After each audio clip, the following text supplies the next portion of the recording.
अच्छा सुना सुनावा। एगो और सवाल तोरा से करत है। हाँ पूछा ना भौजी।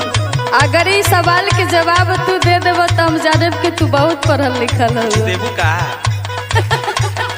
ऐसा कोनो औसत का है बाड़ू। अरे तोर बोली से हंसी लाग गल तो क्या करे। अच्छा ठीक बा पूछा पूछा। हाँ कौन चीज औरत के भीतर जाता जानी पूरा पग लाया ये देव।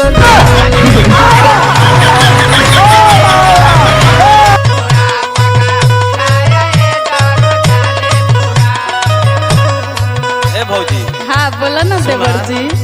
इतना सरल सरल सवाल पूछबू के ना बताए थी। गाँव कोनो छोट के लइको बता दी। अच्छा तू बताओ। 5 में जो पढ़ा था वो बता दी। हाँ सुना। अरे शंका जब जाला औरत के भीतर आता जानी पूरा